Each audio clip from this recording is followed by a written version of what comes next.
Hello, ladies and gentlemen. Welcome back to Friday Night Live. Today is the 21st of March with me, your host, Eugene Tay. And we are still on the topic of homes. This one is cursed homes. Homes that are kind of dodgy and have become dodgy for a variety of reasons. So the song I've picked, and this one I believe is something that the boomers would know and the Gen X will remember rather fondly. Stay till the end of the song because there's a reason why the house is haunted. The old hometown looks the same as I step down from the train, and there to meet me is my mama and papa. Down the road I look, and there runs Mary. Hair of gold and lips like cherries, is good to touch the green, green grass of home.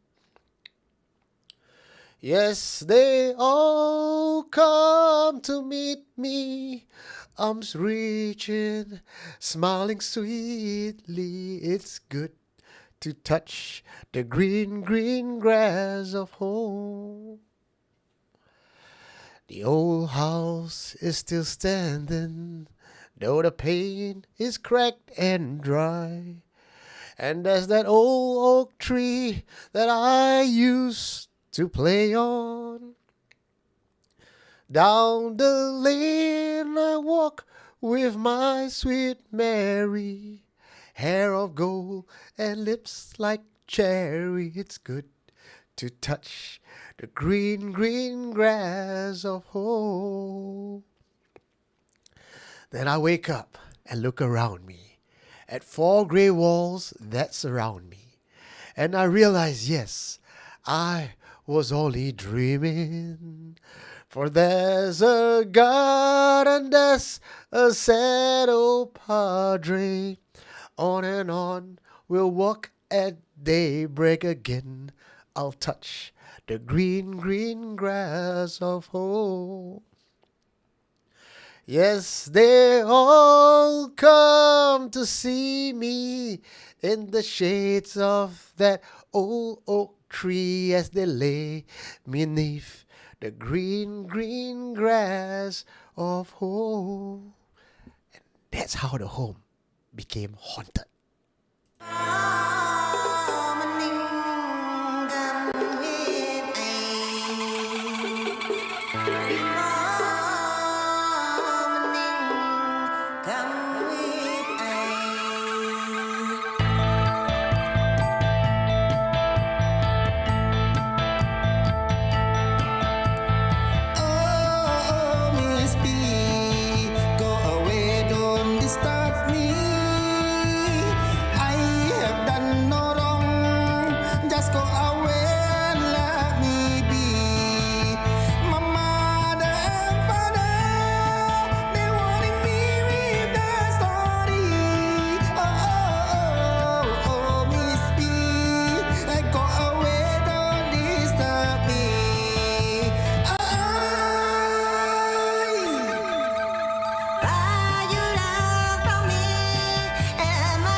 Is anyone here?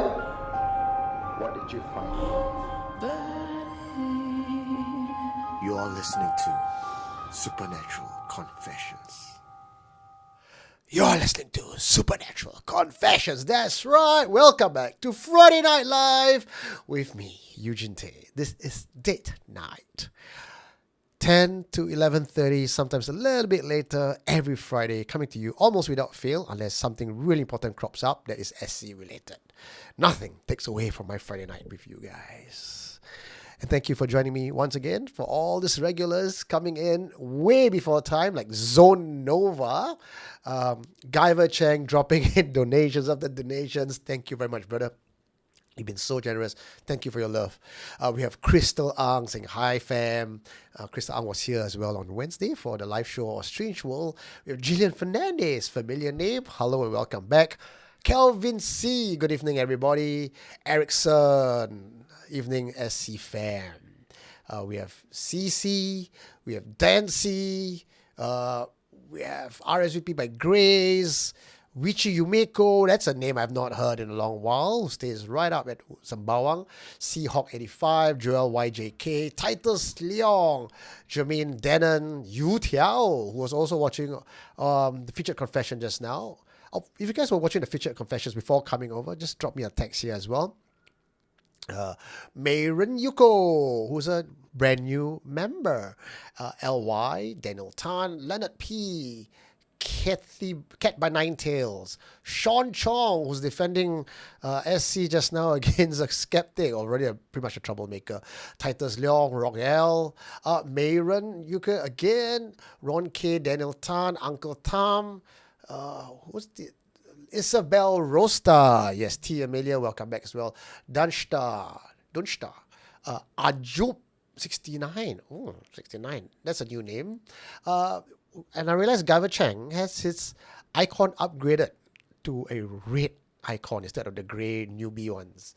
All right, Derek SG as well. Hello from Derek, what are you doing, Changi? Do you live there? Kim Huat as well, Vicky. Just finished featured confession. Welcome. Today, it will be an episode about Curse House. We seem to be on a roll with houses. And ladies and gentlemen, I'd just like to tell you guys that the confessions from Tengah have not stopped. I wasn't intending to do Tengah that soon. Thank you to Guyver Chang, represents for the first month. I wasn't thinking of doing Tengah that soon, but it seems that I might have to pull out Tengah next week because we are over flooded with Tengah stories already. And if I don't do that, we'll probably be a backlog of Tengah stories. But once again, I am not alone in today's show. You know, I would have loved to run Friday Night Live with Jonathan, as you guys probably know it, you know. But since Jonathan is not here with me, one of the things that John and I have always talked about, that if one of us should leave, what are we going to do with Friday Night Live? We just didn't think that plan B would have come sooner than later. But one of the things that we always talked about is it'd be fun, even for this year, even if none of us perished. One of the things that we wanted to include in Friday Night Live was a revolving door of guest host, bringing different people from all walks of life onto Friday Night Live to share with you their personal stories. And maybe, just maybe, somewhere along the way, we might find our next host. So today I have a surprise for you. We have a new face. I don't think any of you met him before. I met this man on one of my tour. And it's not just a normal tour. It's last Halloween, where we actually had to investigate haunted places, where I teach them to be paranormal investigators. And he had a first-hand experience at Old Changi Hospital. And then one thing led to another. We kept in touch. We talked about doing investigation together. And lo and behold, I found out that he is staying at Tengah. And today he's streaming right out of Tengah. Shall I show him right now? Maybe I shall. Ladies and gentlemen, please welcome Shafiq! Hello everyone. Shafiq, welcome to Friday Night Live. It's your first time on live stream with me, but you look quite prepared with your headset and the mic. Tell us a bit more about you, like our fans who have probably never seen you before. Tell us something interesting about you. Okay, so my name is Shafiq. So I have been doing adventures, going around places, going adventure. So eventually I came across Eugene's channel. Then I started binge watching everything. And then he had a show where you go and explore Old Changi Hospital. So I'm from the west side.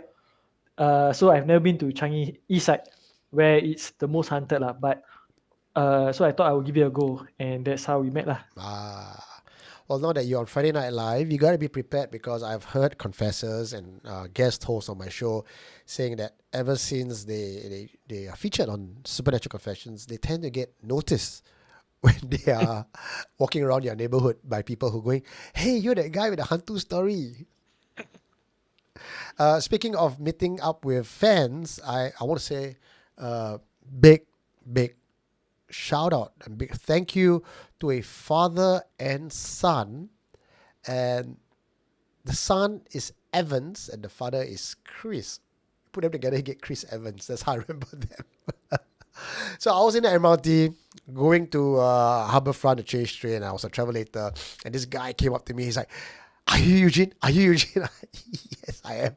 And we shook hands, and I was basically walking on the travelator backwards as they're standing outside the travelator. We had a very beautiful chat, and I said, I'm gonna call them tonight. So thank you, Chris and Evans, for running up to me to say hi. So, ladies and gentlemen, if you bump into me on the street, really lah, just say hi. I'm not gonna. I like to think I'm a friendly guy. I've never turned anyone down. Yeah, even the crazy ones. All right, Shafiq.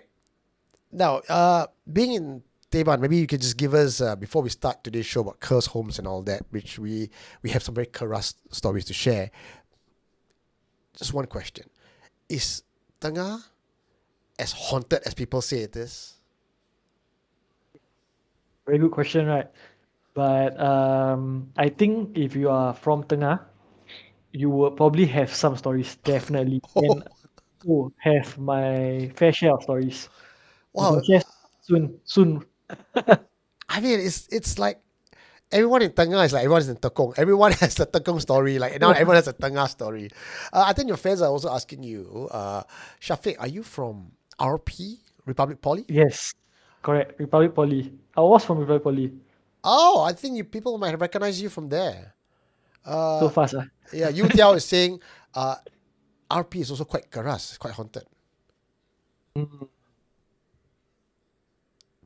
As in, yes, it's haunted. As it's not haunted, like what? Okay, if you are there at night, I think you have that eerie feeling lah. But I think since it's quite a new polytechnic, Yeah. compared to the rest, not so keras as the rest. But I think there is some stories. Okay, because it's very near to the Admiralty site, Yeah. right? It's also near View Road Asylum. It's also near the old Vietnamese encampment, and there's a prison nearby. So around the area tends to have places that are haunted. So although the Republic Poly is new, the land that is sitting on isn't very new, is it? Yeah, and I think there's a small park beside Republic Poly. That's where usually the stories are from. Okay. So there are stories from there also. From those people who, after school they want to hang out, then they hang out around the area, right? I think if you ask RP people, they should know. Okay. Well, Fox Fu, our official photographer, has shot in the RP car park before, and he says it's quite spooky at night, even with the lights on. Ooh, okay. Indigo Porcelain is asking, sorry, I haven't been in Singapore for a long time. Tengah is a fairly new development for HDBs, right? Yes, I believe it's one of the newest built to order BTO HDB cluster of flats. And Tengah is a new estate primarily because there was no estates there before. They cleared the forest and they built buildings up. So this is the first batch. It's not like a mature estate or a refurbished area. It's forest, clear houses. And based on the other discussion that we had in the first Tengah episode, the hypothesis is that they cleared the forest without doing proper rituals, and that's why the spirits are now angry and homeless. Yep. Okay. I have stories I want to share. But before that, let's do a little bit of housekeeping here, ladies and gentlemen. Supernatural Confessions really cannot function without its generous contribution by its patrons. And thank you so much, patrons. We have 3 different tiers of patrons. Sentients, spirits, and souls. If you like to support us with a monthly subscription, go to patreon.com, patreon.com/supernatural confessions, and you can pick the various tiers that you like and support this channel. And in return, you get exclusive content that is not on the main YouTube page. There's other ways of supporting us as well. If you just want to do a one-off, you see that little dollar sign right below your comment section on the YouTube chat room that you're looking at right now. You can click on the dollar sign, put any amount of money you like. What's going to happen is a big bright box will pop out like what Gaivan Cheng did just now. So that's some way you can attract my attention, because the box pops right out and I can see your message and I'll read it out. Or if you just want to, kind of support the channel, put any amount, click it. Your donations and your contributions is very, very much appreciated. Or if you like, for just $3, that's just $3, you can join us as a YouTube member as well. And what you get out of it, it's very simple. YouTube gets $1, I get $2, and you get a nice little icon, and your name just gets colored right out. So if you're a member, I can actually see your name coming out because it's colored, and that's one way I can read your message, even though I'm busy. Some other ways to support this channel, if you like. One of the things that I'm doing, and I'm pretty proud of this one actually, is this set of beads and bracelet. This is actually handmade it ourselves. This beads, this seed that you see is all organic, and this is actually the seed, or the rather from the roots of the Bodhi tree. So I actually do my own personal enchantment and empowerment on this set of bracelets. It's meant to cleanse the area around us. You already know that I do use Palo Santo. I sell Palo Santo as well, direct from Peru and Ecuador. So that's one way I cleanse. Now I kind of upgraded myself. This is the other stuff that I'm selling. So you can check out our web store on YouTube. Go to, in fact, on the channel right now, there's a shop right there. Go find it. Or go to our website, supernaturalconfessions.com. Go to merch. If it's not right there, you can just text me at 9459-4931. So you want to order it, and we'll set you right up. Also, coming up in June is the Something Strange Festival. That is not to be missed. This year is coming back for a 10-day event. I've partners on board. This is going to be massive.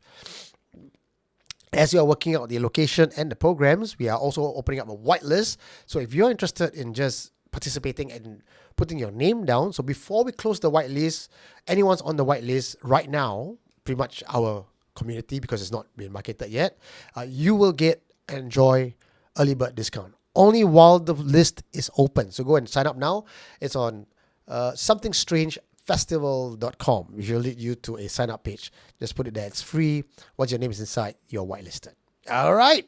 Now let's get on with the show. Perhaps to start us off with today's confession, I want to talk a bit about this ITE West story, because again, just as I thought the hype died down, more and more information gets trickling back to me. Ustads talking about that, people who've first-hand experience talking about that. But what's interesting is also Shafiq has an experience with a detailed story about a possession in ITE West. So Shafiq, over to you, brother. Okay, so I hope you guys are ready lah for the story. And also you can see in the comments someone say about the park that is beside RP. Someone got paralyzed and when hit back from the park beside RP. So there's actually stories from there also lah. Okay. So maybe you can send in to Eugene. Let him know lah, so they can share. So for IT West, there was recently the possession case and everything. And when I was in IT West, not too long ago, I'm still young, not too long ago, there was actually a possession case as well. So let's start from the beginning lah. So when I was in IT, I think the top floor, where a lot of people got possessed was I think the green block, or was it the orange block? Something along those lines lah. There was this a girl that I saw. So I came out of the lift. I was with my group of friends. We were all laughing and everything.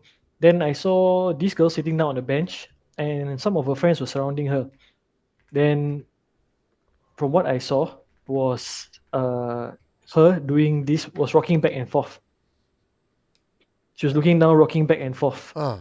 So I started to have a weird feeling about something is happening lah. Ah. I know that something was happening. So I walked past her. I was talking to my friends, but my eyes was just looking back at there. Then just imagine there's I think there were 3 or 4 people. Then just through the gap, I managed to peek at her. So as she was doing this, just imagine her look up like this, straight into my eyes. Oh, yeah, I'm getting goosebumps. But so I continued on walking. My friends didn't notice because they were just chatting among themselves. I was on the most right. She was sitting on the side. So they were talking. Then I told my friend, "Hey, I think something is happening back there." They said, "No lah, nothing lah. No need to worry. Maybe it's just she got some issues or what." I said, "No, no. I saw her eyes. Something is off." So we went back to the lecture rooms. I came out actually to see. Then her body was quite frail, but her head was straight. So they were lifting her up, 2 person on each side, 1 person on each side. Sorry, and then they brought her to the drop-off point or something for someone to bring her back. So that was the first time I saw this girl, and I thought it was the last of her. Then there was another period where I actually walked past her. Okay, so I saw her, I walked past her, then I went already. She was walking very slowly. She was putting her head down and she was walking very slowly. The next thing I know, I heard a lot of screams. Ah, all the screams. Say, what happened? I went down. I went down to check. I saw this the girl was on the floor. Say, hey, what happened? Then there were 2 boys. So what they said was when they were walking past, just nice as they went past her area, she went to a railing and she tried to jump down. Oh. I tell you. So when they so the guy was like, he saw through his peripheral vision her putting her legs over the railing. When he saw, he straight away ran to her, hold her leg, and brought her down. Okay, so I didn't see that happen, but so that was what I heard. Then I know something was wrong already lah. So I tried to ask around, didn't get much info because I think I don't want to say where she was from lah, because this is her personal story. So, and I don't want to say what year it was from. Then the last stage was when I used to go to the gym after lectures. So it was, I think, about 6+7 when I actually was in the gym. Then my friend, I saw him run from outside the gym. He ran. Then he came in. He said, "Bro, someone got possessed." At that point, I was like, "No lah, bro, don't bluff lah. I don't think so." They say, "No, no, no, really, really, you have to come and see." And then I said, "Don't make me get up, you know." I like, if there's nothing, don't bluff, you know. Don't waste my time. They say, "No, no, bro, seriously, just come, just follow me." Then I say, "Who?" They say, "Got this girl lah." Then the first thing I thought was about that girl that I saw. Like, maybe that girl. Then I said, "Okay, never mind." Then I say, "Legit ah?" He said, "Yes." Okay, then I ran with him. I say, "Where is it?" Then you say, is at the staircase, second floor. So he said there were already lecturers down there. They were closing the door. So I said, "Let's go to the 3rd floor. Let's see her from there." So when we were in the 3rd floor, we heard growling. We heard like, I was like, "Oh shit, it's getting down." At the same time, there's something that I saw was it was a red moon, I think. So we saw the moon coming up, but it was a red moon. I don't know if that has any significance, but that was something that I saw. Then we came down, we looked, there was a stairs. The stairs, you can see hole, you can see through the 2nd floor, right? So all of us peeked down. When we peeked down, I saw her looking up, but her eyeballs were white color. Then I think one of the lecturers were playing some kind of recitation. I'm not sure if it's from the Quran, is it from Bible or what was it lah? But the lecturer was playing it. I couldn't see it because there was such a small gap, so I only could see her head. Then her head, eyes was rolled up. Then we were looking at her. When we were looking at her, then the eyes came down. She looked at us and then she gave the high pitch scream. You know, the one you see in movies. That kind of scream. Oh, wow. So that see, even my hair is, I think, standing now. I saw that and then we just went off. Then the teacher said, the lecturer said, "Hey, go up, close the door." And then I saw they brought her away. So the story was that after trying to dig a bit, I don't know if this is true or not, lah. So I'm sorry if it's not true, but allegedly, what I saw was, what I heard was that someone was, her family relative had a sucker, and it has chosen her. And for some reason, every time she's in school, it somehow can take over her. I don't know how. I don't know why. Is it only at the school? But when she's at the school, that's when it gets worse. So the with the advice of the lecturers and the school, they told them not to send her to school for now. Let everything get settled down. Then we'll go from there because she had possession. She had tendencies to commit suicide. And if it happens on school grounds, then the school will be liable. So that was one of the craziest possession I've ever seen. To be honest, until today, it's very hard to believe. But when you are there in person, sometimes when you see possession, maybe don't look real or what, but this one sends chills down your spine. Really brings chills down your spine. I'm wondering if ITE West is sitting on a ley line or some form of Mm, portal. Like there was a case where you experienced somebody got possessed, then now mm. there's a mass possession. Do schools get possession case that often? Yeah, and there was actually a story about a girl from the sixth floor. I don't know, is it she jumped down or something? There was a case, something about along those lines, where people saw someone at the rooftop of the building, a lady. Mm. Okay, so anyone from ITE West, especially lecturers slash exorcists, get in touch with me, okay? My number is 94594931. God damn! Ooh.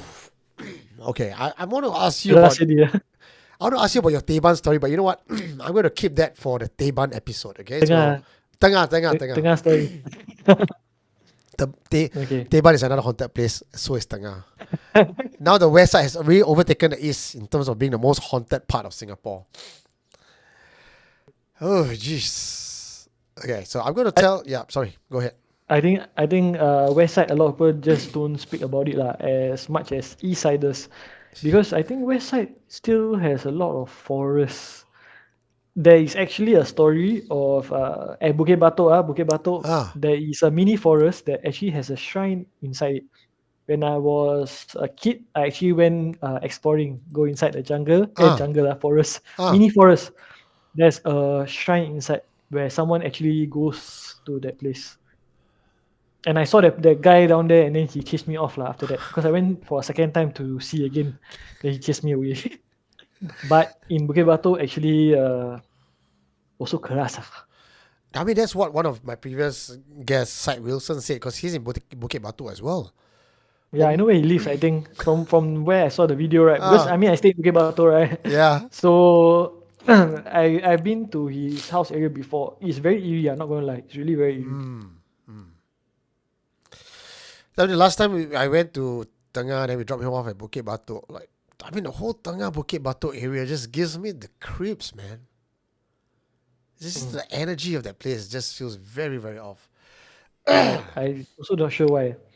Okay, so this one is not really the west side, but it's at Upper Thompson, kind of west lah. Or is it northwest? Northwest lah. No. Upper Thompson. Okay, so I'm gonna read out this confession, huh? Okay, pay close attention because, ladies and gentlemen, we're gonna dissect it, and together with me is Shafiq, who's gonna dissect confessions for the very first time. Okay, brother? Okay, let's go. Let's go. Oh, okay. Location, Upper Thompson. I'm not a commercial sifu who does exorcism work full time. I just happen to be touched by the Holy Spirit after a near-death encounter sometime in my life that gave me the ability to communicate with spirits. But that's a story for a different time. I was called to help two sisters cleanse their house around 2020. The person who contacted me was a mutual friend, C, who knew me and the sisters well. C's first words to me were, my friend's house is haunted, please help. As the pair of sisters lived together pretty close to me. I feel I would be a dick if I didn't at least try to elevate their fears. The brief info I had collected in that one phone call was that the sisters had rented their home out to a tenant who had lost his job and was now being sent back home. And when the sisters came back to the house to tidy it up and prepare it for the next possible tenant, they felt uneasy and that the furniture were alive. They were distraught and didn't know who to call as they weren't religious folks. So they approached C, who was their property agent, to complain about the mess that the previous tenant had left behind. So I met the sisters at a nearby coffee shop. I pegged them to be in their 50s, and I was courteous not to ask about their marital status, but I reckon they were probably single, and from the way they spoke, it hinted that they must have been staying overseas for a considerable number of years. They briefly told me about their house, which was pretty much the same thing that C had already told me. After the exchange of pleasantries and sussing me out, they decided that I was safe enough to be brought over to their home, which was an old semi-detached house. From the outside, it looked like a normal house, but when I stepped through the gates, my goosebumps all popped out. What looked like a normal house before now looked extremely run down with creepers and vines growing up the walls, consuming the home and the building in its entirety. But I was also keenly aware that what I saw was through my third eye. Well, I kept what I saw to myself and allowed the sisters to lead me on a tour around the house. However, that tour was short-lived. Once crossing the driveway and stepping into the threshold of the house, we saw the chairs, which I assume were placed around the dining table, like a normal dining area should look, now have the chairs stacked on the table, forming a pyramid. The sisters gasped. It was not like that when we left just now. Reluctantly, I allowed my third eye to be open again, something that I had suppressed when I had a shock after stepping through the gate just now. With my third eye, I saw 5 shadows slinking around the living room. Telepathically, I said to them, "What is it you want?" The 5 shadows melded together into a single giant shadow and replied telepathically that it's not going to leave and that we need to leave because this is its home now. From my sensing, this entity was pretty powerful and ancient and not something I'm familiar with. Also, I can only talk. In this area and realm, I'm near to powerless. Most entities you can reason with and negotiate just like you do with another human being. But this entity or entities or whatever it was would not be swayed. Its demands were clear. It wanted to stay in the house without any human life forms. So I just related this message to the sisters who accepted what I had to say with dignified resignation. I called C after I left and told her that either the previous tenant or someone must have done something to this place that cursed the entire home and made it inhabitable. Shrugged. She thanked me for trying anyway, and that was that. Fast forward a year later, I bumped into C again and we got to talking. Naturally, the conversation about the sisters came up. Apparently, they managed to sell the house to a Christian family who didn't seem to have any encounter of any poltergeist activities like the sisters did. Alright, so ladies and gentlemen, you heard the confession. I would love to know what you think. Put it in the comment section. Flood my comment area and let's get the discussion going. But to kickstart this discussion, Shafiq, what do you think? It's an ancient spirit. With ancient spirits, I don't know what you can do actually. But from what the ladies have said, the ladies wanted the furnitures were alive. So that means basically the thing is not disturbing them, but trying to show them that they are there. Yeah. And show them they're not happy. Correct. Yeah. So is it actually a bad spirit? Okay, so based on what you said, the slinky shadows forming into one giant shadow, wanting them out of the house is not something that he has ever dealt with before. So if it's not a bad spirit, I can't think of a good spirit that looks like that based on the description. That's true. That's true. Is it demonic? Wow, but actually, when they say like ancient spirits, older spirits, aren't they actually technically demonic? Unless a normal spirit wants to stay there for a long time, but if it's an ancient spirit, but Okay, the Christians didn't get anything though. yeah. Yeah, interesting, right? Or they didn't say lah. Oh, maybe they didn't say correct. Or maybe Maybe they they just didn't. or maybe they just don't believe at all. Like my God is more powerful than you.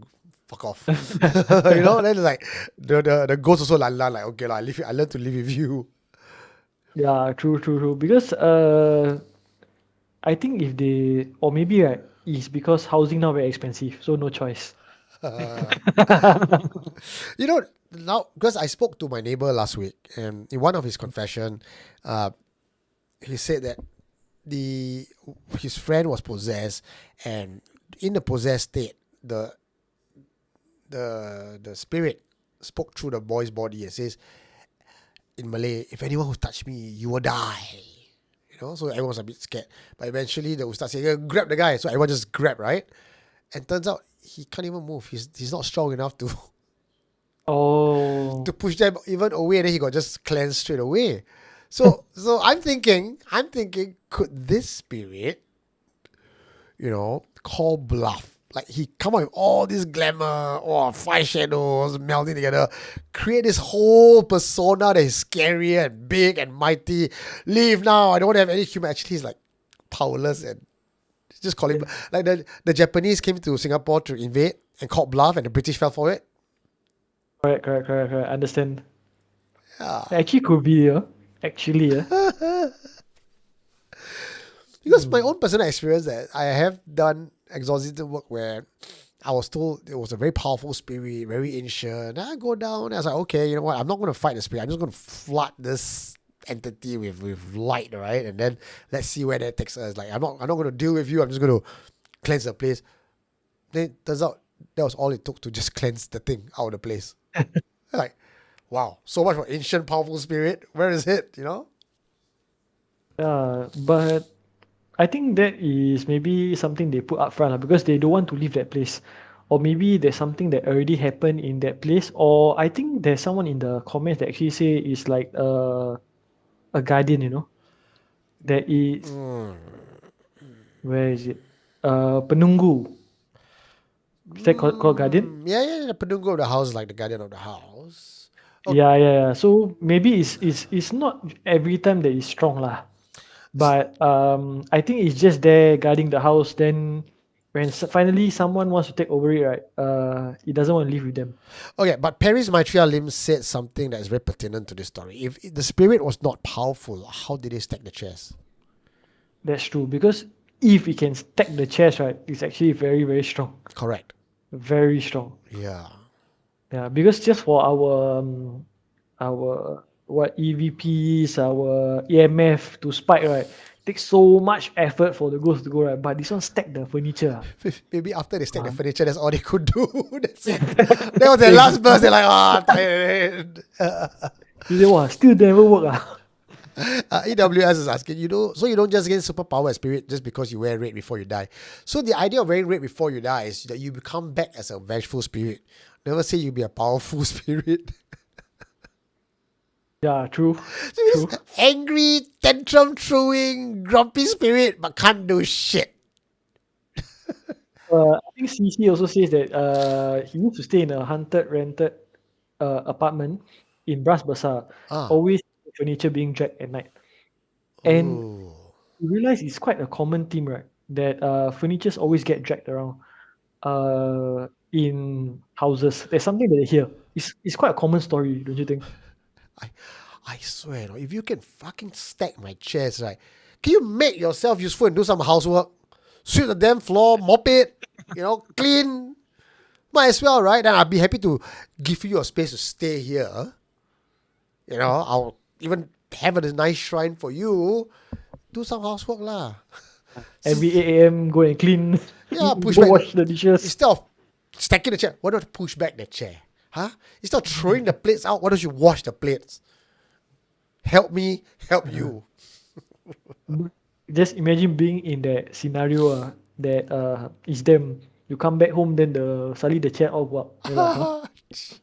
Like what? Oh man, now that we're talking about spirits trolling humans, right? All this fear about spirits dying red and coming back as vengeful. Can you imagine they are vengeful but totally useless?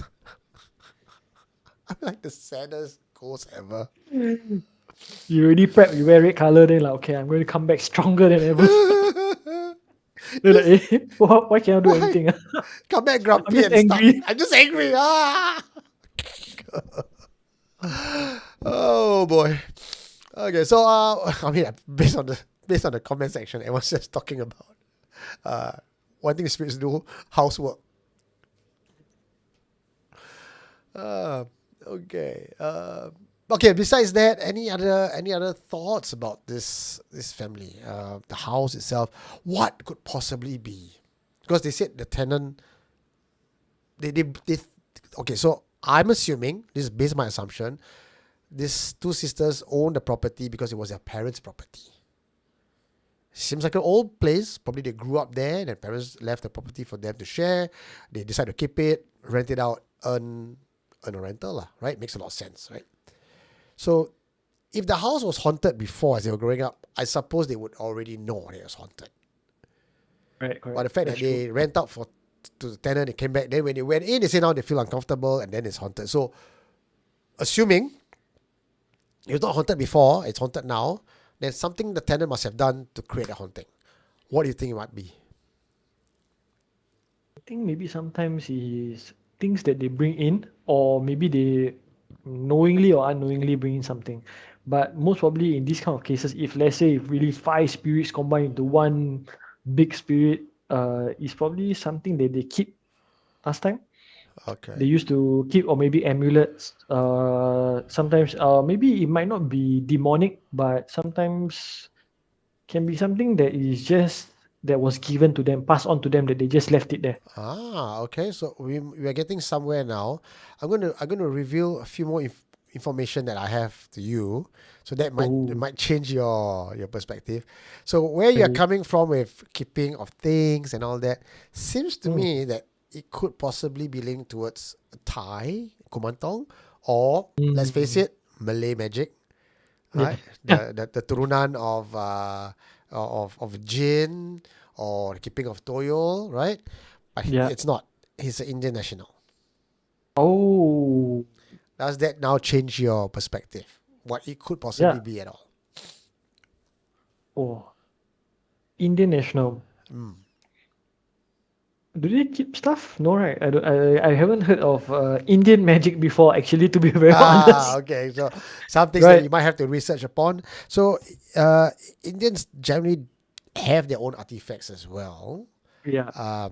and mostly it's religious in nature Mm. or a perverted form of religious artifact. But again, I have not heard of five black shadows coming to one like a Voltron and turning into something big.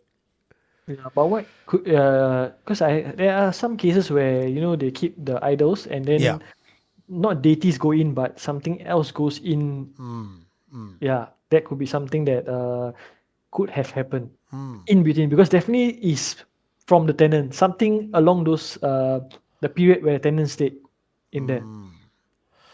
Paris Montreal Live says he has a theory. Maybe the new family renovated the house and removed something in the house. Contractors will hack or redo the interior. Mm. I think there was a story that you said previously about I think long ago. It's something about a bone that was inside the house. I'm not sure how long ago was it. But sometimes there might be things inside the house that he buried, Ah, and then later when they renovate, they take everything out, then the place become cleansed. Mm. Maybe lah, because we don't know the full story about did they renovate the place, did they get people to come in. Maybe the Christians had the priest bless the place lah. Maybe. Possible. Okay, so since we're talking about housing and we're talking about renovation, I'm going to tell you another story. This was not, I have not had it have it written out because this was just told to me last night around 11:30 a.m. p.m. Mm. Right, fresh, right? Okay. So uh, I'm not going to mention the names of the person or the group that told me this, but I'm just going to give you the number. Those who know the number, or rather, probably on this group, people will know. I'm tipping my head to 208. You know who you guys are? That group that I was talking to last night, 208. So this story was told to me by one of them. He said, let me see what I can say, I cannot say, so that I know how to protect the identity. They they were moving. Okay, it was a religious association. Okay, and they're moving from their old building to a new building. And the new building that they had, I'm just going to give you some more details. It's not an old building that they took over. They had a land, they built something in, they built something up. Mm. Okay, so it's like everything is kind of brand new-ish, right? You're building from ground up. And when they went there, the leader, the religious leader, when the place was open, he went in, he felt something was not right. And when he searched the place, he found that every lamp in that room had like a talisman with some words written on it. Okay? He decided to quit straight away. Now, quitting as a religious leader is not very common. It's, you pretty much don't quit as a religious leader. You're just pretty much there throughout. And if at all you're being moved around to different chapters, but you don't quit. He decided to quit. Now, we don't know what happened, transpired between him and the contractor, why the place was cursed. But we know that after he left and other leaders took over, none of them lasted very long. They would either fall ill, critically sick, or die. So the person who knew the story was the person who was working in that association and in that building. Oh, So direct from the source. we're talking about cursed houses, right? So this is not a house, but it's a cursed building, and that's how effed up it is. So people who think like, oh, curses doesn't is a small thing, we can overcome it. This takes life, and because you don't know when you've been cursed. Yeah, that's why. Yeah. Ooh, direct from the source, this. Yeah. I mean, if I got time later on, I'll tell you one more. That one's from Dover. I think I can mention the name of the person who told me that. Vince. Vince told me that, and when he told me the story, bro, I got goosebumps all over, man. And I'll try to recall what he said word for word and try to relate it to you guys tonight if I can. If you've got time. Cannot leave us hanging, no. Cannot leave us hanging. Yeah, because that was not written out, so I may not do justice to the confession as I've got it recorded Oh. on audio.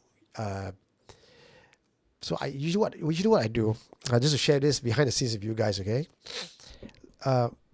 Not every time. Okay, I go to places, and obviously, being me, the stories about confessions and ghost encounters usually come up. But as we all know, no matter in which social setting you're in, the minute you whip out your camera and you say, now talk, people's going to clam up, right? So sometimes I'll ask them, would you like to talk on camera? Some people say yes, and that's how they make it into the featured confession. But majority of people will be, no, don't show my face, don't, or even if I ask, can I record audio? They reluctantly may say yes. Sometimes I don't even get to record, I just listen, and then I memorize, and I quickly write down a notepad, and I convert it into a confession for you guys. But for this one, I says, hold up. I click the audio. I didn't even give him a chance to tell me no. I put it right in front of him, and I say talk. But of course, the phone is in the middle of the table, and it's quite far, so kind of echoey. So none of these audio recordings are actually ever of a high quality enough to be used in the podcast. but it'd be great as a content for me to listen again and retype out for you guys. But because I don't have time to do that today, you might just get the raw content right out as a retelling to you guys today.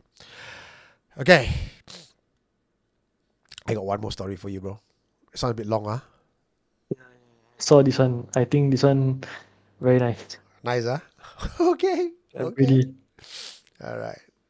Ladies and gentlemen, do join us for this confession.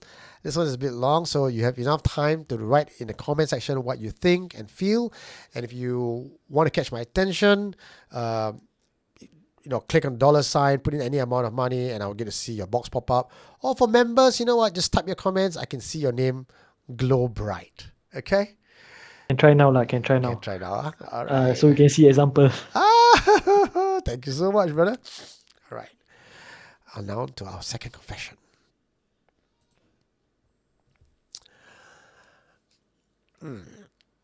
This story took place at Bredel Heights. My cousin came to Singapore and found employment in a local firm, and after 2 years of working, she was promoted to a general manager post. She received flowers and gifts from colleagues and business associates. She didn't suspect anything was wrong or if anyone was jealous of her at the time. The first night, she came back right after the office celebratory dinner.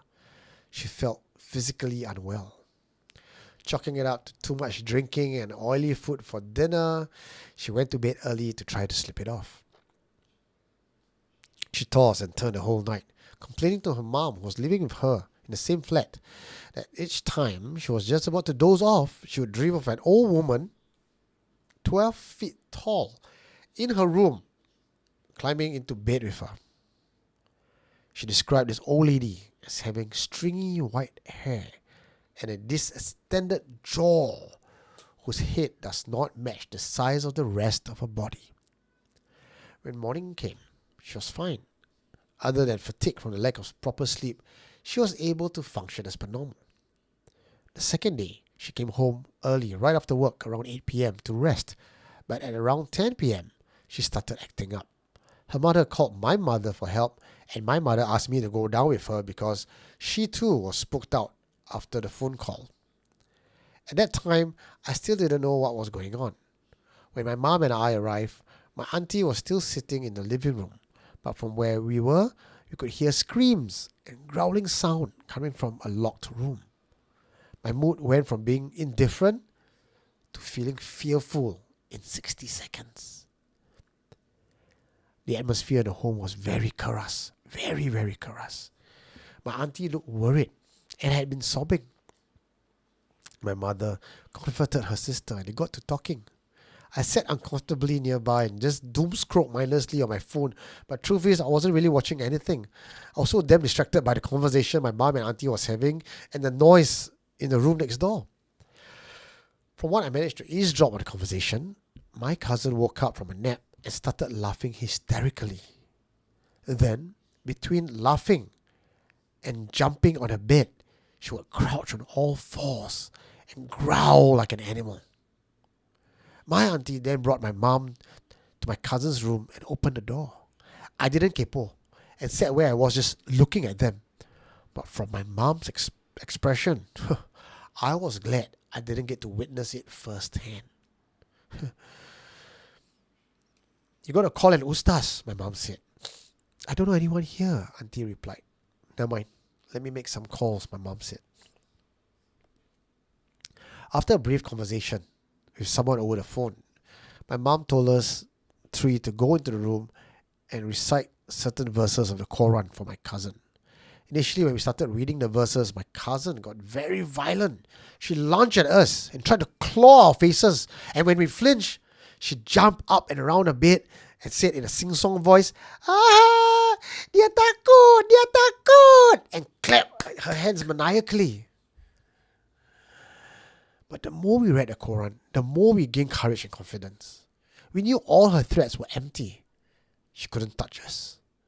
About an hour into the prayer, my cousin grew tired and slept. My father arrived by that time and helped carry my cousin's unconscious form into the car. I learned that my mother had texted my dad I learned that my mother had texted my dad for help after texting the Ustaz. The Ustaz was unable to come down today, but he said if we could bring my cousin to him, he could do something tonight. So that was the plan, and that was why my dad rushed from work. At the Ustaz's place, my cousin did not exhibit any of the behavior she did earlier that night. She just lay on the mat, semi-lucid and groaning occasionally. Sakit, sakit. She pointed at her chest area. The Ustaz and his two assistants prayed over my cousin and she fell into a deep sleep. They let her rest for a few hours until the first call for prayer. When my cousin woke up, she appeared totally normal and couldn't recall anything that had happened the night before. She was very fresh and bewildered, while everyone else was exhausted after the adrenaline had washed out of us. We thanked the Ustaz, who also kindly rejected our payment, and we left. It was a good mood all around. We dropped my cousin and auntie back at their place and called it a day, happy to have everything back to normal. But the next night, it happened again. Same thing. We were all called down again, mainly because we're the only family they have here in Singapore. And the same thing, we prayed till she's calmed down before transporting her to the Ustaz's house. By the third night, my mom, probably annoyed, told the Ustaz outright that his cleansing prayers did not work. Maybe he was offended, or maybe he wanted to salvage his reputation. This time he said he would come down and sort it out. The Ustaz arrived with one assistant this time and got straight to work. Unlike the previous nights, this time my cousin was back in feral mode, like the first time we had seen her in the room. The Ustaz tried his best to calm her down with prayers and trace the source of the curse to something my cousin had brought home.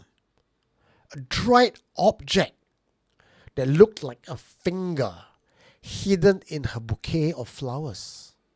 He wrapped the item in a yellow cloth and tossed it into an open flame. After that, my cousin quieted down and dozed off.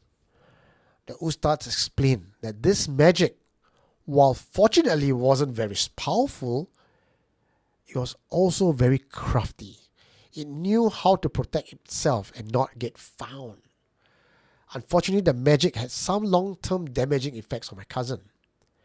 It had made her susceptible to supernatural attachments and opened up her third eye. In order for her to protect herself, the Ustaz said my cousin needed to be more pious.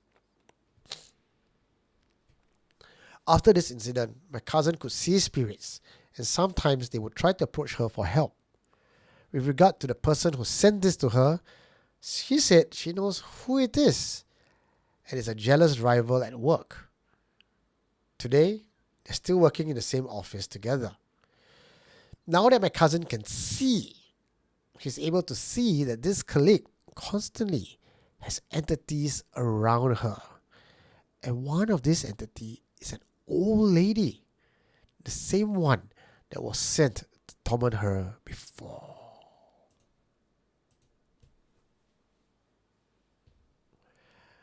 Alright, brother. You're back with me online. Wah, this one keras ah. This one really keras. Well, let me see what message did I miss out. Anything interesting for me to read?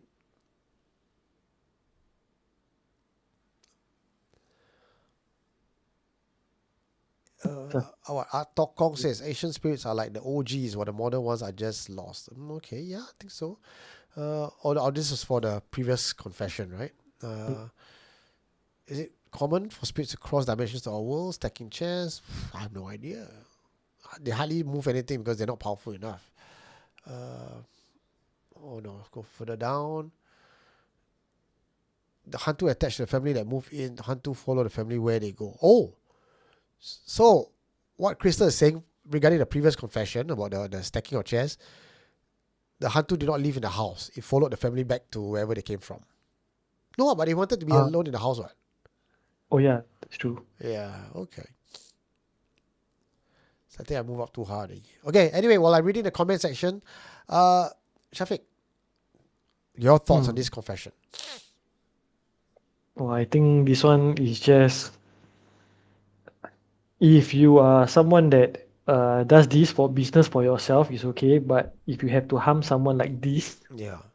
oh, it's really something. And especially giving them flowers, bouquet, and then just hiding stuff inside. This one is something that I think is starting to happen even more recently. Not like just this is what you were here long ago, and then it stopped for a period, and then now it's starting to happen again. All this jealousy, this hatred, and for the spirit to be smart enough to when he goes to the Usta's house to just disappear. But I think that part is because maybe the bouquet is at her house, so maybe when she leaves the house, then the spirit doesn't attack her anymore. Yeah, so um for the Ustaz, I think he also a bit angry lah. When the thing is at his place, then nothing happen. Then when go back, then got things happen. So he also start to get angry lah. Make him look bad. Yeah, he's like, hey, why, why when you're here you don't do anything ah? But lucky Imagine, they managed to solve it ah. imagine he never go over. Yeah, that's why I think it would have been just this. I think it was what 3 nights, is it? Yeah. Three Yeah, nights. just 3 nights, and it already have long-term effects, and it actually opened up her third eye. Yeah. Can you believe it? Yeah, it opened up third eye, and I think I saw in the comments someone say, did the old lady recognize her It was not said. in the It was office? not said. I mean, more like she recognized the Yeah, old so just lady, but it's not as if the old lady as a ghost come, hi, you know? because but then the old lady was technically sent to her, right? Yeah. Yeah. Yeah, so but then when they technically when you burn the finger in fire, shouldn't the thing disappear?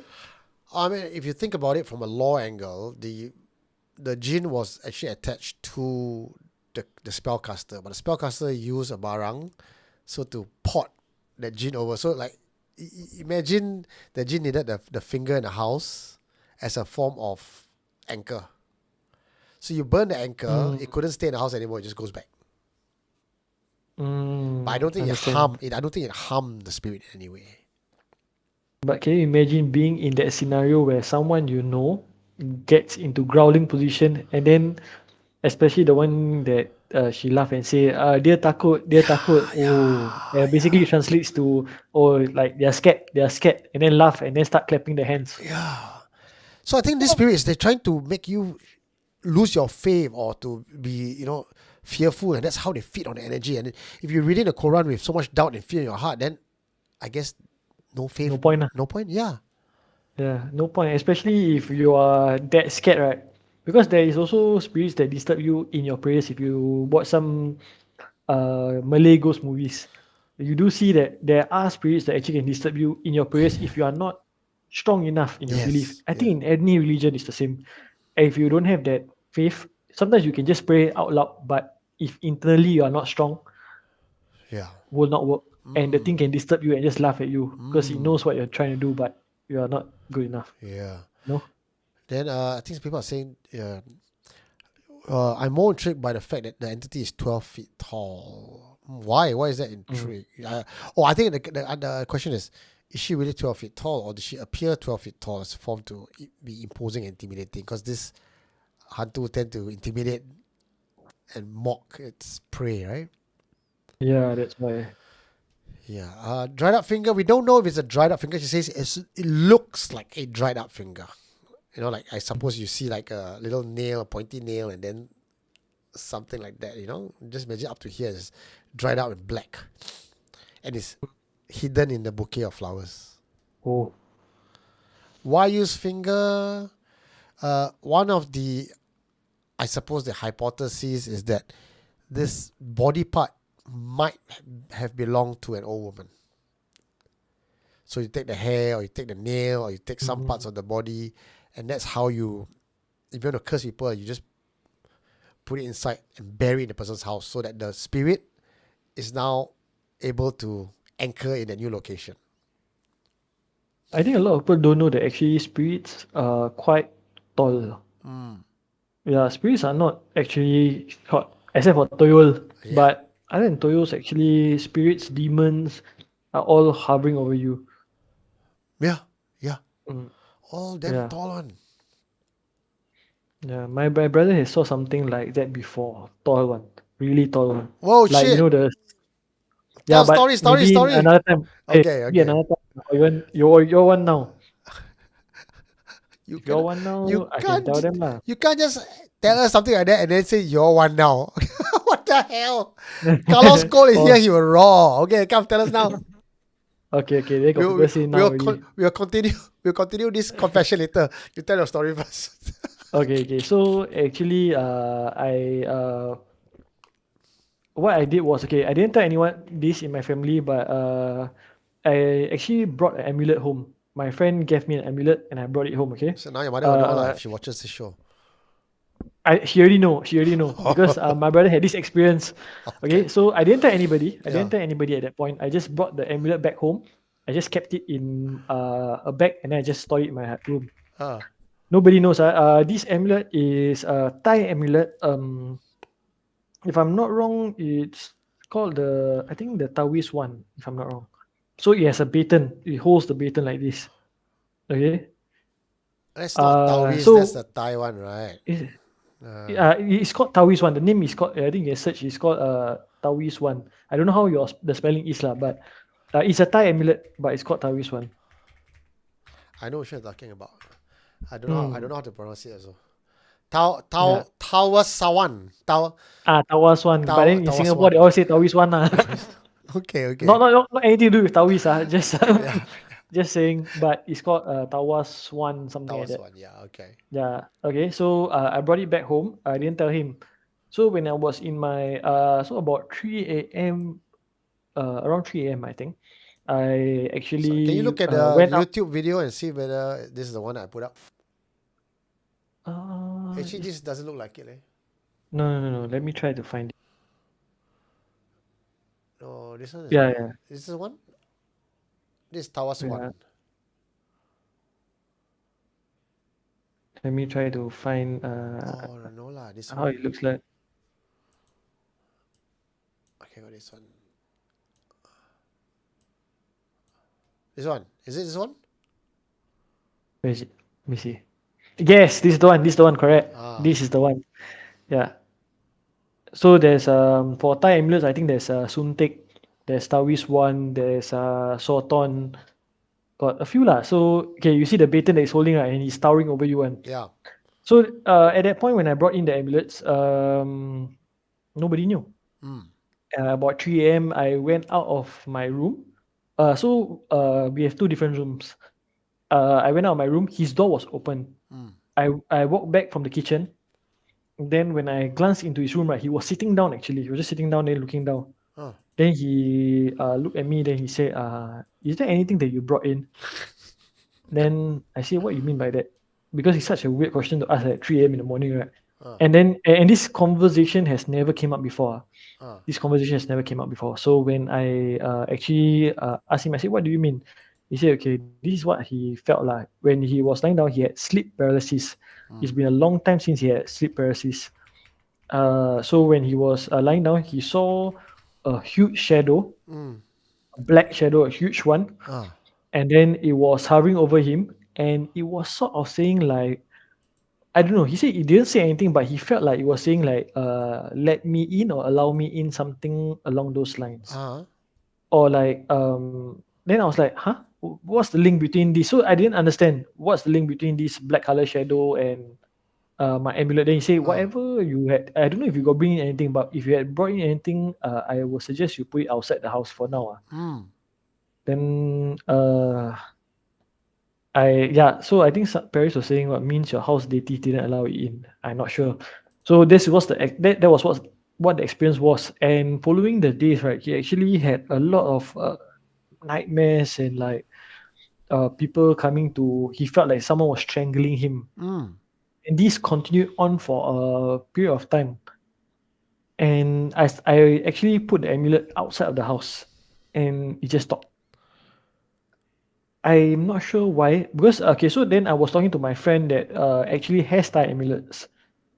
He told me that so I was telling him this story lah about this black shadow and everything. Then he say, uh from what people have seen, it's actually the Taoist one. Then I say, because at that point I didn't know about Thai amulets much. Then I asked him, what is the Taoist one? Then he said, he showed me the picture. I said, oh yeah, this is the one that I actually brought home. Say, yeah, usually when people see them, right, it's a huge black shadow, and sometimes it's there if something is in your house and it needs to step in to protect you.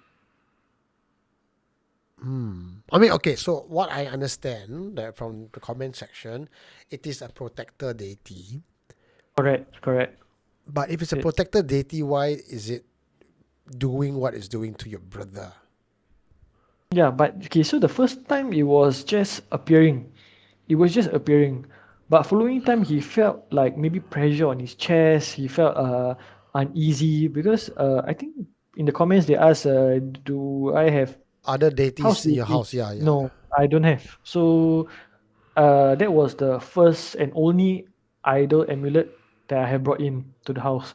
My theory was that actually maybe something was already in my house that maybe this has to step in to help. Oh, means your house was Did already haunted with a dominant malicious spirit that had no, because you had no correct. protection, nothing, right? So the minute you brought the Yeah, Taos one in, then he step sort of in. stepped in. Yeah, and he maybe is asking my brother for permission, saying like, "Can I step in?" Because we moved into this place not long ago lah, but the house was empty for 2 years Mm. before we actually moved in, and it was a great buy lah. Basically, it was lower than market. You know the typical story lah, where it's lower than market, very cheap house, nobody stay in. But then my dad says, yes, let's move into that house. Cheap house, of course. Let's buy. So like now because of what you said, right? Property market is Mm. going to go up because everyone's going to charge high price to prove that they are not haunted. So but I hope Bukit Batu houses start to rise up in price. Mr. Tan, you must understand why my house is more expensive above market rate because Not obviously it's not haunted. haunted. Staying here still. Yeah, so this was the experience that I had with first experience I had, because the funny thing is that I'm the one supposed to get these kind of experiences, but I didn't, and it was in my room. But Mm, I was a bit more sensitive. mm. Maybe I'm not that sensitive, but this is something that he felt, and then he told me, "You got anyone to recommend to see what is this about or not?" Ah. I said, to be honest, I don't have. But now you know supernatural confessions you got. Yeah. So got a bit of lobang already. Yeah. So you got my number, right? Never mind, I got quick dial. Mm. So next time, if I'm at there, if I'm at home, if got any of this experience, I can ask him to I voice record lah, voice record. Yes. Oh, well Because done, huh, bro? mm, Turning out to be quite the co-host. because when he told me the story, I was quite uh shocked because the way he say in his face, the fear in his eyes, right, was like something is up. Like we need to do something about it.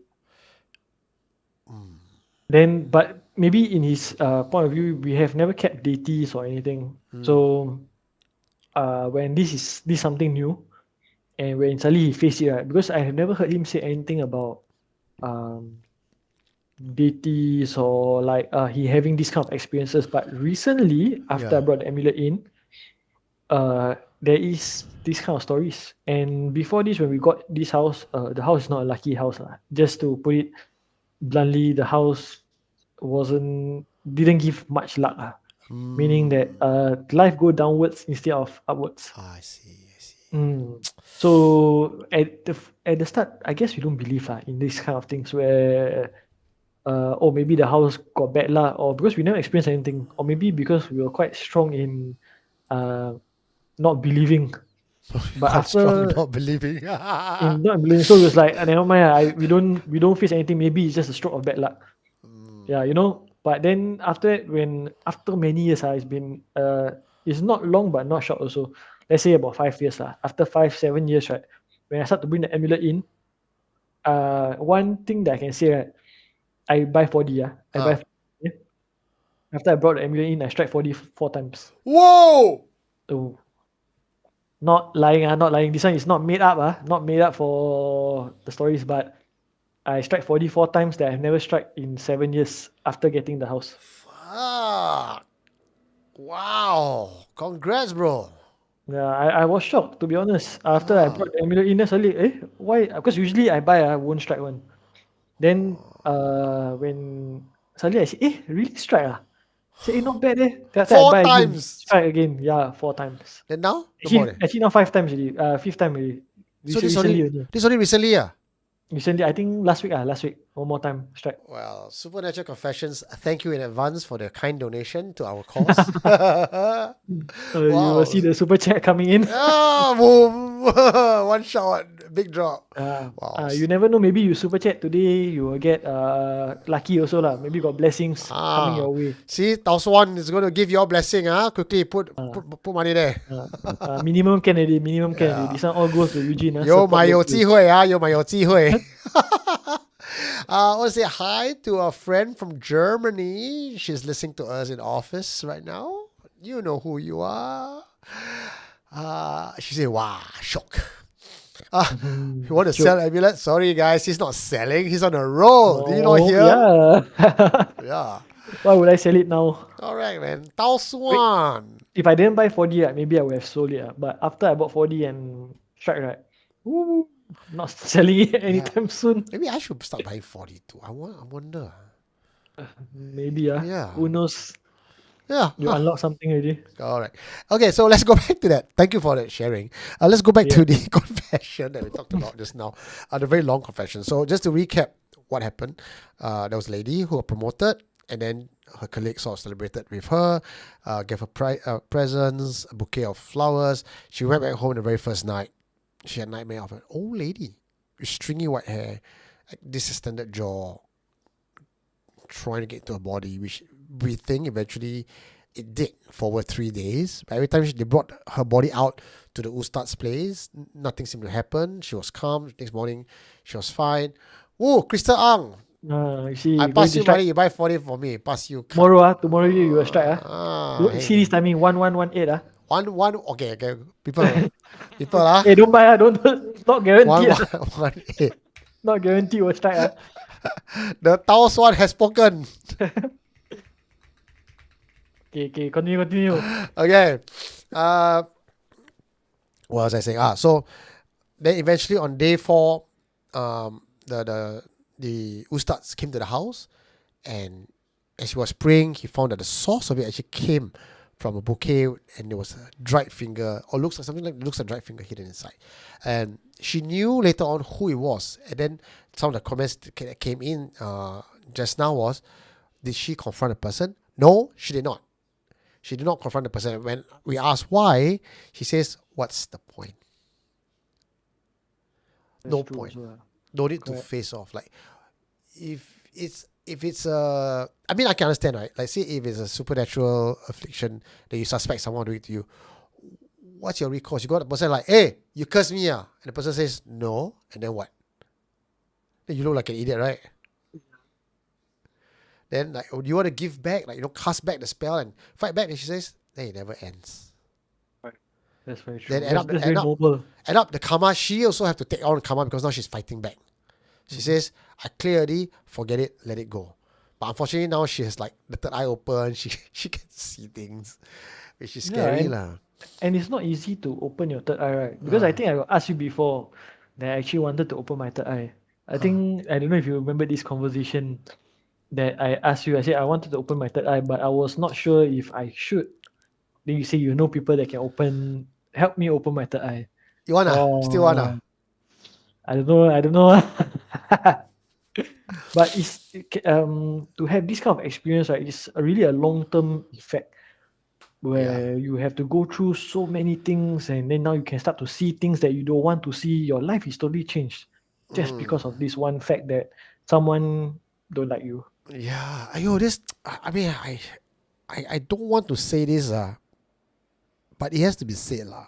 Having done Supernatural Confessions for the last 10 years, every time there's a jealousy story, there's usually one dominant race that will be coming up in a confession.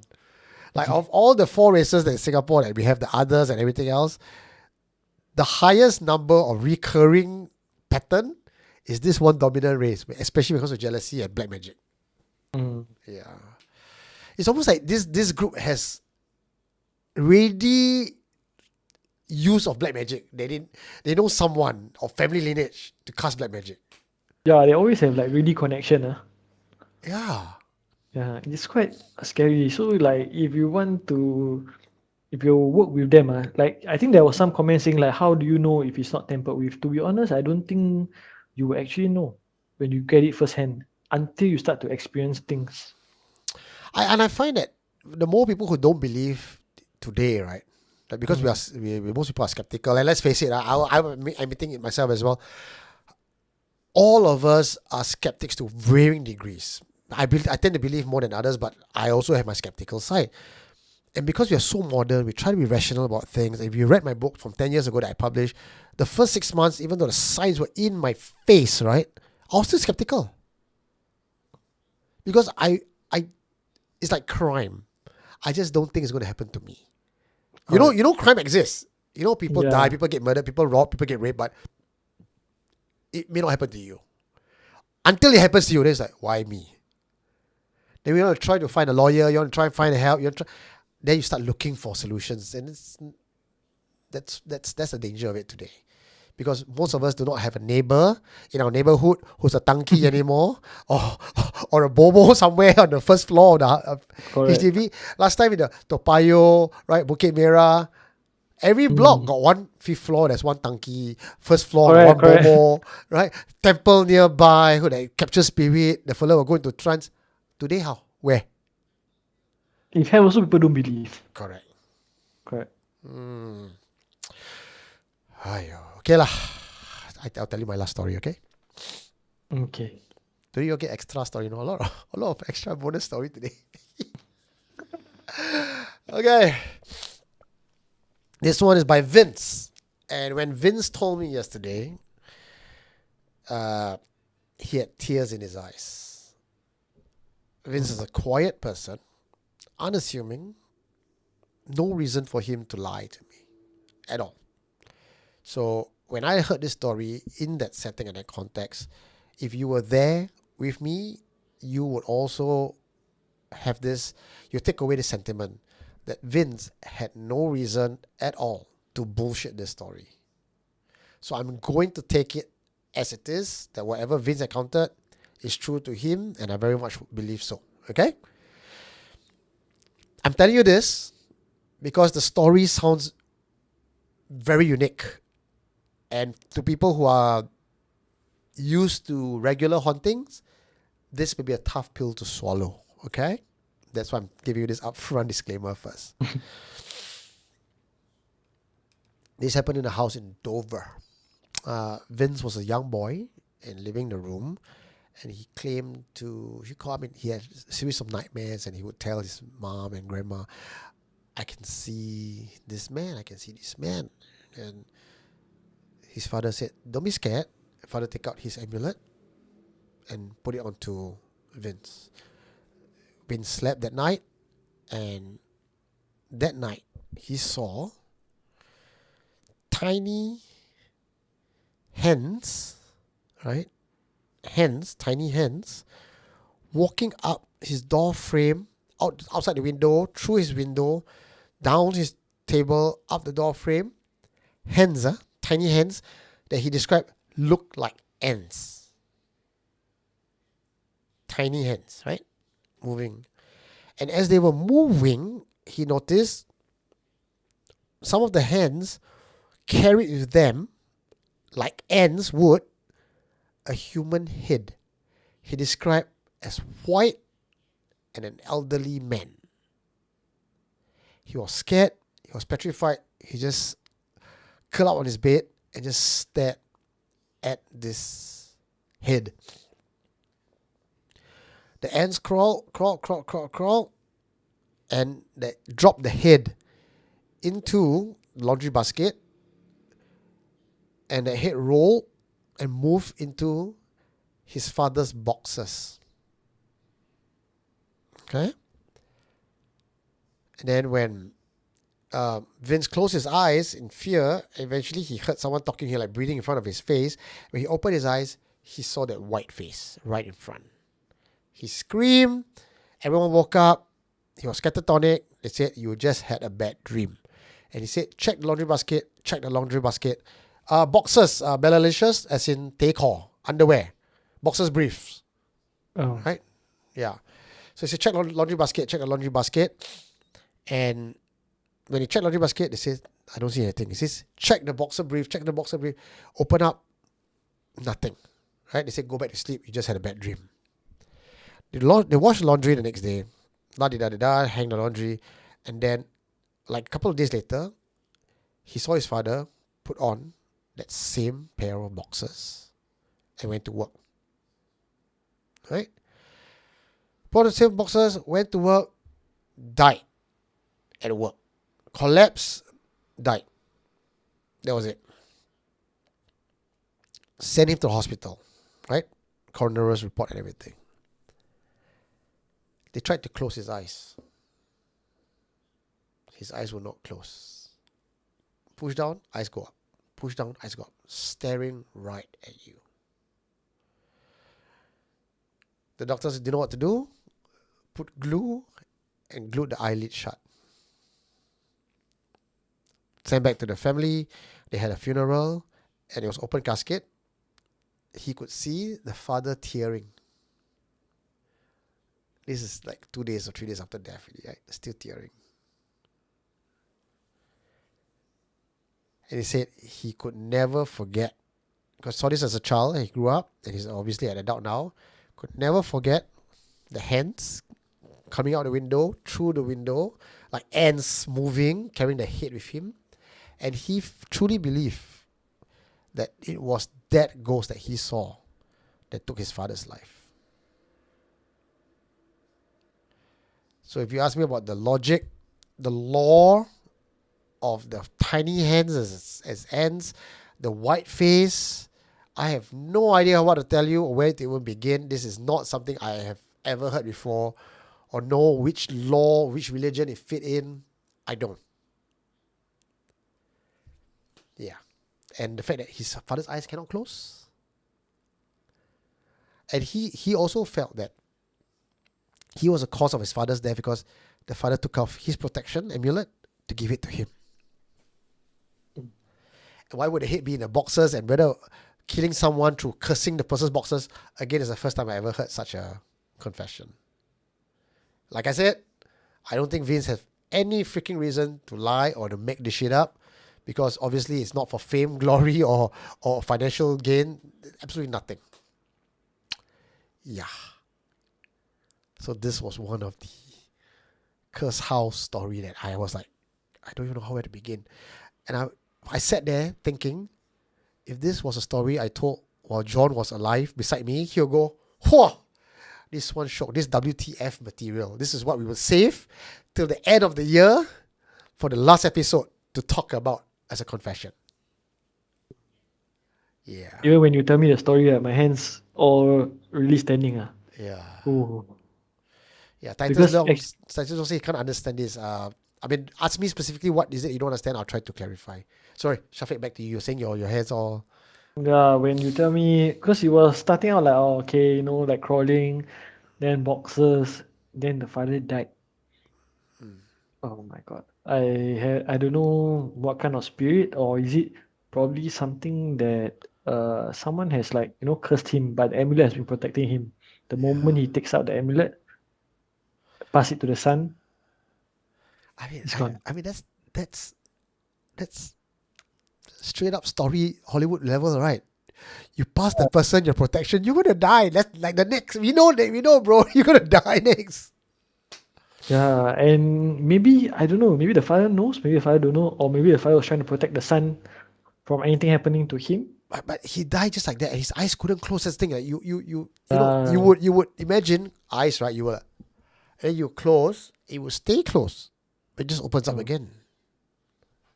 And then the tears that he saw Yeah. a few days later. In the casket, Oh my God. he was crying non-stop.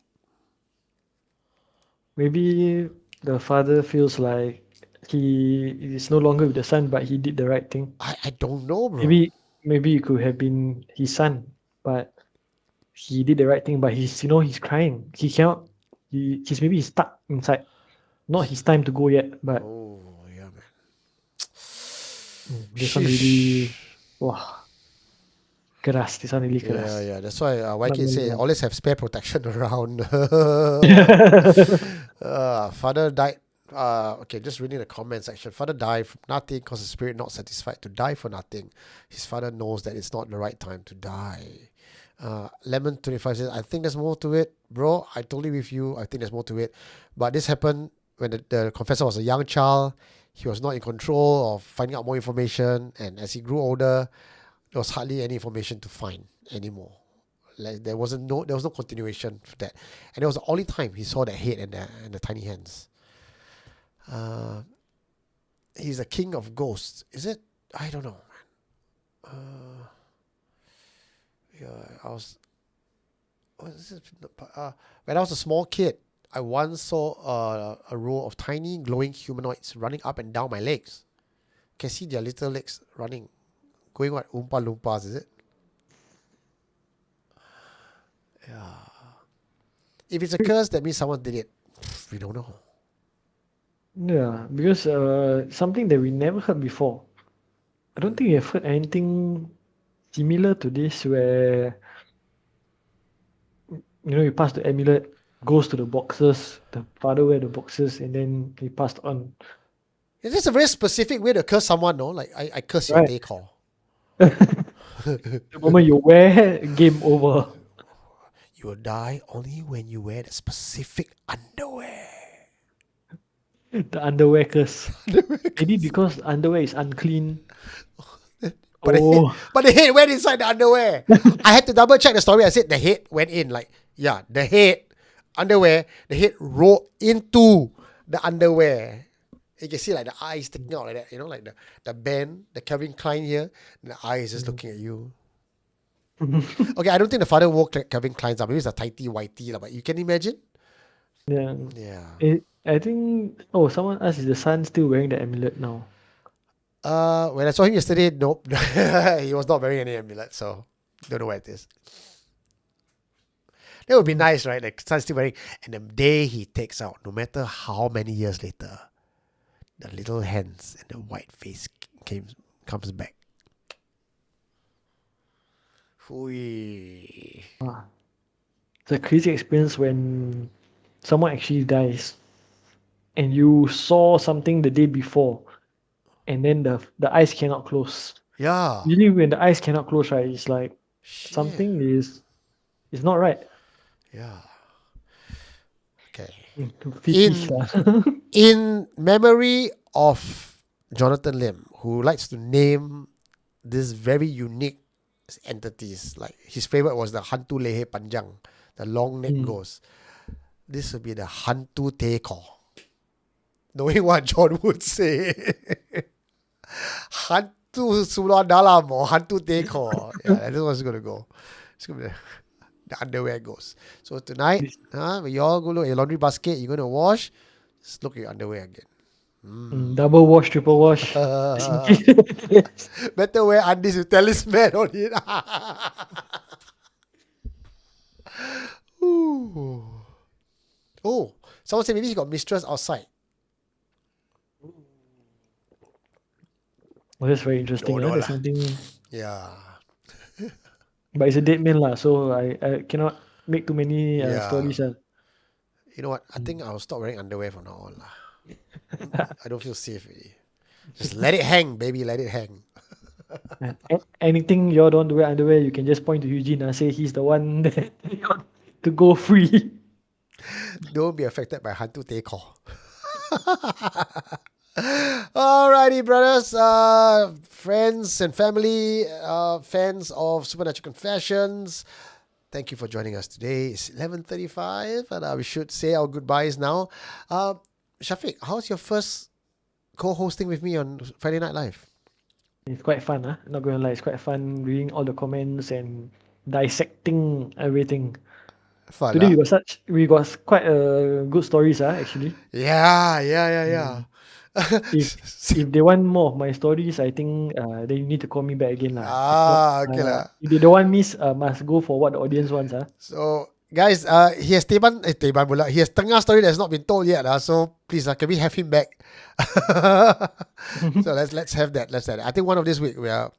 Oh, I like Samuel Yan's statement. Eugene, you gutsman cannot be commando. That's true. I have to wear G-string now. Don't know what gutsmen wear. Oh, they are voting already, guys. They're voting. Nice looking co-host. Wow, people say you're handsome lah. Obi-Wan Kenobi say. Malicious says I vote for him to come back. Seahawk85 says yes. Bakshipo says lol. Nadia say yes, one back. Then they call us Captain Underpants. Come back. Hello both. Come back, Shania the healer. Set up the vote. Don't set up the vote. Then we all don't vote him. Come back. Then he heart pain. Yeah, later I rejected. No, I cannot take rejection. How? Yeah. But they say come back. Okay lah. I think a decent number of people say can come back lah. Should we have? So you know this kind of poll you open up it's you cannot put the genie back in the bottle. No. Shall we have if you open this poll, then I need to leave the chat in. You want to get my feelings so you see me leave my tears come out. Like the father. Tengah. How do you spell Tengah? Tengah. Yes, correct. Alright. Okay. Start poll. Have him wear cursed undies. They get the name right? Shafiq, right? SHAFIQ. Yes, correct. You're right. No, I'm scared to see. Don't give sold out. Is it 1118 also you sold out already? Yeah, they say sold out. I got so I need to tell you guys again. I'm not saying that it will be coming out as first prize. It was just the timing. Yeah, he's not coming as first prize, guys. So expect it as second or third. Okay, Shafiq has already told you guys already. Not first prize, second or third. Maybe consolation. But if you all strike, you all must come back and then put some donations in. No, actually, to be fair, that time when they bought Jonathan's number, it came out. Oh yeah. And people actually make donations. Very nice. I mean, must give and take back lah. Yeah, I bought the first week. I didn't buy the second week. Shafiq, where did you get amulet from? Cannot tell you lah. All win 40 now. Later, if I tell you, later his business start booming, you know. Oh, guy, I never strike already, you know. Yeah. Shafiq speaks well, good looking. I noticed the good looking came out a couple of times. Thank you guys. Malaysia SG, brother. Wow, bro, no need to count already lah. Yes, 96%, man. Wow, Foxful to encourage Shafiq. Shout out on 12th April event. Yes, that's what Foxful is saying. 12th April is also the day that we are doing a memorial service for Jonathan Lim.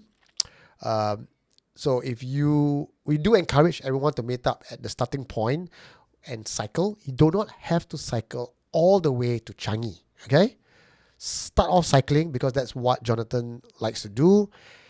You can stop midway, go off, take a bus, go Changi, meet us. Those who can cycle all the way. Those who want to cycle, drop out anyway, it's fine. At Bedok Jetty, we will throw flour into the water. Or for those of you who just want to cycle, midway, stop, take a bus, meet us Changi. We have dinner from 6:30 to 7:30, and then we'll do a memorial walk from starting point all the way up to Old Changi Hospital. The same path we take for our walk with Hantu Changi. Usually, Jonathan is the one who burns the paper for the spirits. This time, we are burning the paper for him. Okay, so once again, the number to call. I mean, the number, the URL is on our Facebook page. Go to Supernatural Confessions Facebook page, or if you go to our link above, you'll find that if you want to get this blessed beaded bracelet, right? This very, very cool, made it myself and blessed it myself bracelet. You can call Grace Chai 9247-0503. Also, if you want to join the memorial cycle and walk, 9247-0503. Okay. Starting point is outside National Stadium MRT station. No need to cycle back to starting point. This event is sponsored by Any Wheel Bike. You'll all be given codes to ride the bicycle and stop anywhere that you can park. Okay? Don't worry. Don't need to be a thought of everything already. Shamia the healer says bracelet is awesome. Thank you, Eugene. Thank you, Shamla. Alrighty. That's all, folks, for today. Any last words, my friend? Thank you guys. Thank you for everyone for supporting me and also for all the gifts lah. See they give the donation. Hopefully everyone one person each can give the donations lah. Thank you, sir. Thank you very much. And got Wow. and support Eugene because I bought his Palo Santo. Yeah, it really helps. It really helps, and I think it's really good stuff. Especially this bracelet that he's having. I think if you buy, just use it. Just give it a try. He's I don't think he's just giving it anyhow lah. But if he says something, it's worth. You can try it. Try it out. And also, for our friend John, I didn't get to meet him, but I hope everyone can support this initiative. Support him a bit. Give him your blessings. And that's all lah. Thank you for having me, Eugene. Alrighty, against negative energy. So I think people are asking like, Herman, how do we join as co-host? Herman, I got your number. Just text me, okay? We'll hook you up with that. Roy Jude Ng says thank you for stories. Thank you to Shafiq for his stories as well. Thank you all for tuning in. Thank you all for being such great, wonderful audience. I hope you guys enjoyed Friday Night Live. That's why we are doing this, and we're always so happy to do this. My name is Eugene Tay. I'll see you guys next week for housekeeping, Wednesday for Strange World, and again Friday for Friday Night Live.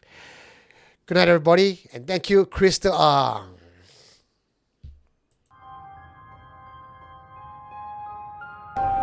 What did you find? You are listening to Supernatural Confessions.